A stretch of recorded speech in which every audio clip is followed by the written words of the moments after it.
WHOW at our new time, 5:06 p.m. weekdays.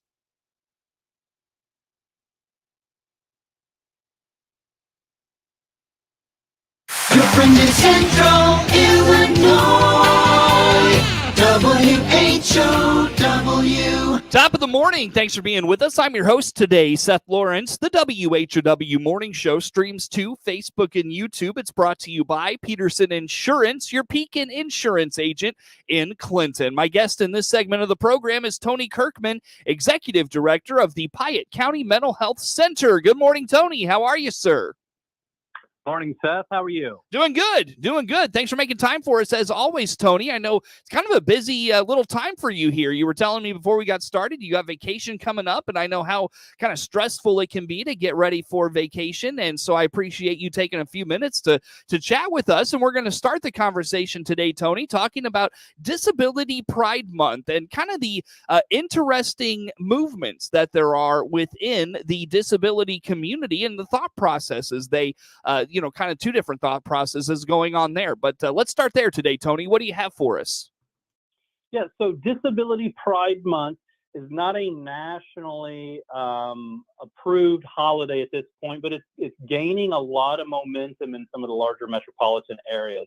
And the concept for Disability Pride is much similar to some of the material and the developments that we're seeing right now with the LGBTQ community and their Pride events. So again, just like the LGBTQ community, they are striving for diversity, equity, inclusion, and access for a people group to have the same rights and access to everything in our communities that other people groups have, and to be celebrated for their diversity. So the disabled community wants the same exact things for the community to embrace them, for them to be fully integrated, and for them to be celebrated for the many talents that they do have. Mm-hmm, for sure. Now, Tony, when it comes to this movement, this is something that for folks with disabilities, they've been at the front lines, advocating for themselves for many years. Speak to kind of some of the history of this movement, if you will. Yeah, so I am still trying to get my mind around certain aspects of what this month is promoting. Not that I don't think that there is beauty within the disabled community, but as a social worker, we have been taught for so many years to have a person-first approach, or a person-centered first approach, where when we refer to individuals, we do not refer to them as disabled people, but we refer to them rather as a person with a disability, or not a person in a wheelchair, but a person who accesses a wheelchair. Not handicap parking, but accessible parking. It's all of this language because we understand that the verbiage that we use has an impact in the community ethos. And so for years and years and years, we have been told it is person-centered, and the disability does not define the person. Now, recently, there's been some movement for the community to say, no, we embrace the term disabled. We're very proud of that description because there is beauty within the disability. And so there is a certain group of individuals with disabilities that say, no, I'm a disabled person. They want inclusion in all aspects of community, even in the media. They're arguing there needs to be better representation within TV shows and sitcoms and all of that. And there's even a neat movement in the fashion industry, which I thought was really kind of cool. Is if you look on Twitter, there's a stream or a thread that's called Wheels, Not Heels, because individuals with disabilities should be included in the fashion industry and making accessible articles of clothing for individuals with disabilities that are equally trendy and beautiful and culturally appropriate. Well, and what you're describing there, Tony, is really kind of a shift in almost all areas of society. You know, it's become less, person focused and more identity focused. You know, sexual orientation, your ethnic identity, your disability identity, as you're talking about there. So many aspects of our lives where it's less about our person and more about the kind of traits that we have, I guess, if you will. Yeah, I think identification, as we use it in today's lexicon, is very important, especially I would think in the disabled community, because in the past, what we used to do is we would have individuals with disabilities go to workshops or go to agencies, and they would be behind closed doors, not celebrated, rarely seen within the community. And there was a really unhealthy stigma related to individuals with disabilities. This changes everything and says, as a society, we need to become more inclusive. One of the articles I read about Disability Pride Month, which I would love to pull off, I just don't know how we would do it, is much like you would see in a metropolitan area where they would have a gay pride parade. What would it look like if we had a parade of individuals with disabilities that we went through the street and we allowed the community to celebrate, to see, and to acknowledge the beauty of those with disabilities. Mm-hmm. Tony, when it comes to that, you mentioned there's kind of the other side, the self focus of that movement. How about that side of things? And that's probably more of the longer standing aspect of the movement. How about that? Yes. So the person-centered approach has been something that has moved across the mental health and the developmental support service field for many years, because in many cases, when we start using somebody's intellectual or developmental disability to define them, we put them in a box, much similar to individuals that have mental health issues. We could tell somebody that I'm just a bipolar person. Well, no, you are a person that has a bipolar diagnosis, and you are so much more than your diagnosis. And I believe that with all my heart as a mental health professional, because what a diagnosis does is it allows us to categorize things. So we're looking at frequency, severity, duration, and persistence. And that's just characteristics. That doesn't tell us anything about who you are. Those are measurable, exhibited behaviors. And to have somebody say they are encapsulated in their behavior or a diagnostic code is just demeaning to that individual. Well, and it's interesting you say that, because that's you hit it kind of on the head there, is that we're basing our assessments of people based on traits that largely they have no control over, and instead of that we're doing that instead of judging them as a person. Are you kind? Are you compassionate? Do you treat people well? Are you respectful? Those sorts of things. It's almost like the identity has superseded what kind of people we are. 100%. Whenever I was doing private practice, I made it a common habit of mine not to read an individual's chart before I had a chance to meet them. For that exact reason, is whether or not we acknowledge it, we have biases. And so if I see a young person come into my office and I read a chart that says that they have attention deficit hyperactivity disorder, conduct disorder, I am afraid that diagnosis makes me start leading into questioning that I would not otherwise do if I didn't have that diagnosis. And I would say the same thing in the education system, is if you have a young person that has a plethora of mental health diagnoses, would they get a fair shake with certain individuals? I'm not saying the education system, but with certain individuals if that diagnostic code was not known beforehand. Mm-hmm. Tony, what did I miss in the conversation you wanted to put out there for us?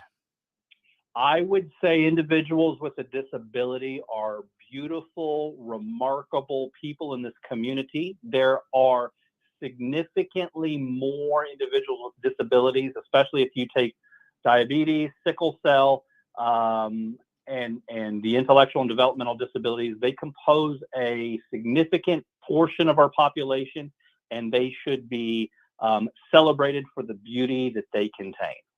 Very good. Well, Tony, where do folks go to learn about all things Piatt County Mental Health Center?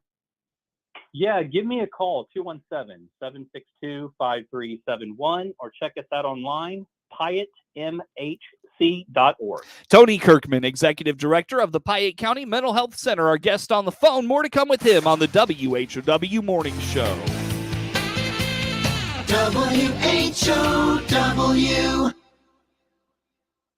When is the last time you considered your pet's oral health? Hi, this is Dr. Suster at Covenant Animal Clinic in Clinton. A pet's dental health is vitally important to their overall health. Learn about our dental services by clicking the Covenant Animal Clinic icon at DeWittDailyNews.com. By leveraging sustainable carbon management solutions like Navigator CO2's Heartland Greenway, ethanol facilities can make substantial progress toward carbon reduction objectives. Learn more on how they're partnering with ethanol producers across the Corn Belt. Click their icon at IllinoisFarmRadio.com. Tune into all of WHOW's platforms on AM, FM, and streamed at IllinoisFarmRadio.com for live coverage of the DeWitt 4-H Fair featuring 4-H'ers from DeWitt, Piatt, and Macon counties, the Farmer City Junior Fair featuring junior 4-H'ers from the area, and reports from the Illinois State Fair this summer. Our coverage is brought to you by Warner Hospital and Health Services in Clinton, compassionate care close to home. Midstate Eye in Clinton, where they believe life is all about your vision. Mancy Metal in Mount Zion, your pole barn building specialists. Maroa Ag, your growing partner every step of the way. The First State Bank Hayworth branch. And Prairie Beef Association, promoting beef locally. Read all the results from judging at the DeWitt 4-H and Farmer City Junior Fairs by clicking the Fair Results icon at DeWittDailyNews.com. Let's swing open the farm gate together every day on WHOW. I'm Stu Ellis, your host of the long-running agriculture feature called The Farm Gate. I bring the latest news and information on where agriculture is and where it's going to WHOW Ag listeners several times a day. From tariffs to treaties, from the Board of Trade to the running board on your truck, I cover Central Illinois agriculture every day on The Farm Gate. Hear it all on WHOW's many platforms, on the radio or online. Join me, Stu Ellis, for The Farm Gate. Your friend in Central Illinois, WHOW.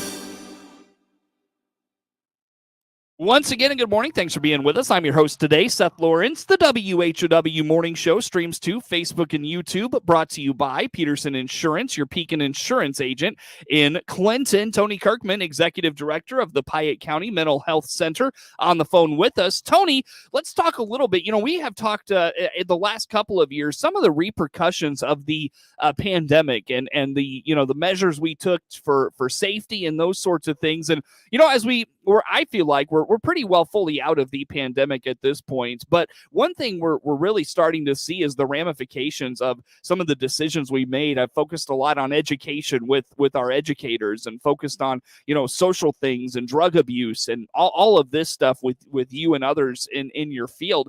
One of the things we're starting to see, kind of the ramifications of the pandemic, is an epidemic of loneliness. What's going on here? What have you found?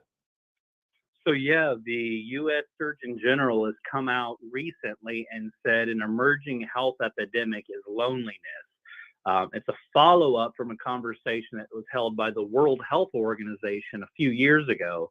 And the findings that they're looking at is that, according to their research, loneliness has the same effect on human mortality as smoking 15 cigarettes a day. Really? Yeah. So the idea that because we have lost our social connectedness or even the ability to know how to socially connect with one another. It's having issues on anxiety, depression, our heart health, just our emotional regulation. And there was an interesting comment that was made by the Surgeon General that I'd love to get your opinion on, Seth. So it's a little wordy, but I'll try to get it as fast as I can. So here's the quote. The quote says, "If we fail to build a more connected society and live more connected lives, we will pay an ever-increasing price in the form of our individual and collective health and well-being. And we will continue to splinter and divide until we can no longer stand as a community or a country. Instead of coming together to take on the great challenges before us, we will further retreat to our own corners, angry, sick, and alone." Yeah, well, a couple of things come to mind for me there. First of all, I agree with that. But second of all, that's kind of the world that social media has created, I feel like, where, we're arguing with no one. Like, I mean, not no one per se, but like it's not a face-to-face, dialogue, right? I mean, like I get on Twitter and somebody says something about the Mets I don't agree with, and I tweet at them, and then we go back and forth for 25 minutes and like, well, what did we really get accomplished? Nothing. And I'm just, think this person's an idiot because they don't see things my way. And I go to bed and I'm like, gosh, people are idiots. You know what I mean? Like that to me, that's the world social media has created. Yeah, I agree with you 100%. I think we have lost our ability to have civil debate. And that's what I think the Surgeon General is saying is we're becoming so much more dogmatic in our thinking and isolated in our thinking that we're retreating to our corners instead of entertaining the possibility that Mets fan might have some shred of truth that you could grow in your own understanding. Mm-hmm. But instead, we try to, it's that self-confirming bias of you're wrong and let me just surround myself with people and thoughts that are exactly of my own. And quite frankly, we grow as a more ignorant population if we do that. Mm-hmm. Yeah, for sure. We don't challenge our own. When you don't reflect on why you believe what you believe. I mean, a lot of times that you're not growing as a person, as a kind of an intellectual, if you will. Yeah.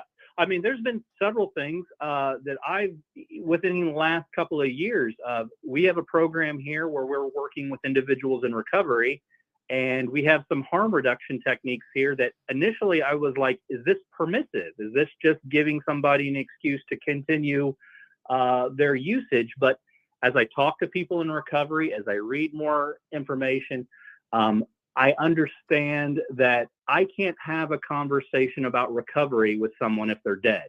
So if I can do this harm reduction stuff to get them more healthy, that allows me more conversations. And that's just been just one example of how thought can grow. Yeah. And so, Tony, you talk about one thing I find, I don't know, I struggle with is a lot of times, and it doesn't matter what side of an argument you come from, there's oftentimes a very, what's the word I want to look for? Like, harsh approach where it's like, I'm saying this, my opinion is right, whatever you have to say is wrong. And so like, it's tough to engage with a person like that, if that makes any sense. Like they start from such a just like, the word I want to use is evading me at the moment, but like it's just such a harsh tone, if you will, that they start with.